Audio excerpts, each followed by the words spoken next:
Was there a miniskirt for men? You know, like trousers that just stopped under the balls? No, there wasn't. There wasn't a miniskirt for men. That seems like a shame. For whom?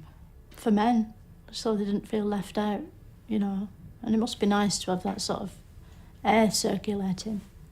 Whenever you see medieval times, there's this sort of annoying hey nonny no music playing constantly. Yeah, pretty much. That music, you know, that sort of...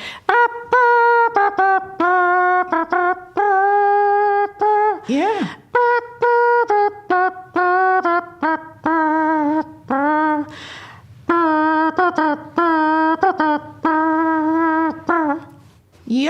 Yep, there's a lot of that.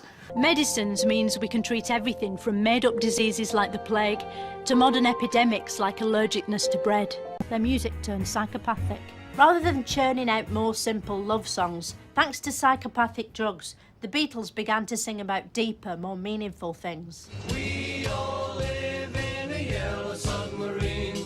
Soon, Britain had its own parliament, which could stop the king doing what he wanted by a simple process of cutting his head off.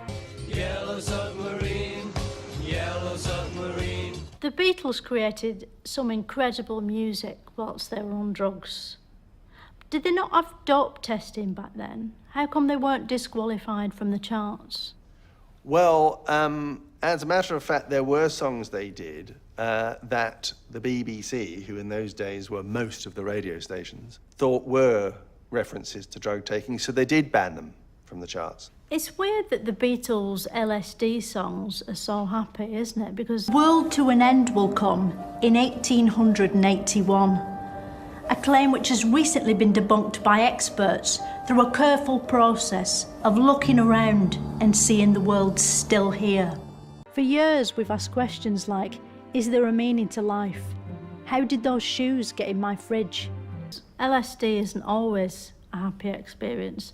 Like my mate Paul met this Italian couple whilst he was backpacking, and they invited him back to their room for a threesome, and they gave him some LSD, and when they got there, the bloke one pulled a screwdriver on him and made him shit in his own shoe and eat it, whilst the woman one filmed it.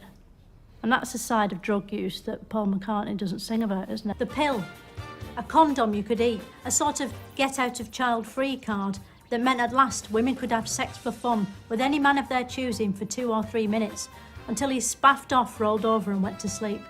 Mother Teresa said give, but give until it hurts, which is possibly the sexiest thing a nun's ever said. The Scots held something called a referendum, which is a way of asking the public what they want to happen and then actually taking them seriously. For years, homosexuality was illegal and gay men were sent to prison, where as punishment they'd have to share a tiny room with a man for years. When you think about it, thinking about thinking is the hardest sort of thinking there is, which makes you think. The world of fashion decided to simply give up. Every item of clothing in the world went off overnight, and the sickness spread to haircuts, which caught Dutch elm disease and became horribly disfigured. Even the air in the sky started to look dingy and awful, and like it was all filmed underwater. To cap it all, in Northern Ireland, a civil war was breaking out, but so as not to scare anyone, they didn't call it a civil war, they just called it the Troubles, like it was a tummy bug or something. People were prudish back then, weren't they? If they saw his penis, they'd probably have a stroke, wouldn't they? Probably. I don't think that would have made it onto the media. Oh, God. That's not a joke. What's funny about that? If they saw his penis, they'd have a stroke. That's no laughing matter. We're talking about people's lives here. Now you'd have to do something much bigger, wouldn't you? Yeah. You'd have to, like, do a poo on the one show or something. Yes. And then... Even then, you know, you might not get fired. The ancient Egyptians thought that onions were medicine, but they're not. They literally didn't know they were onions. And that's where we get the phrase from. Of course, today, we now know that onions are not a medicine. Onions are disgusting. The Prince of Charles married one of the 3 people in his marriage, the future Queen of Hearts, Lady Diana Frank Spencer, in a wedding just like something from a fairy tale, except without a wolf or dwarfs or a beanstalk, or a happy ending. Thatcher's election was a watershed. It proved that absolutely anyone could become Prime Minister, provided they went to Oxford and married a millionaire. Expert here with me, or have I? Or am I here? Maybe I'm imagining them, or they're imagining me. Or am I?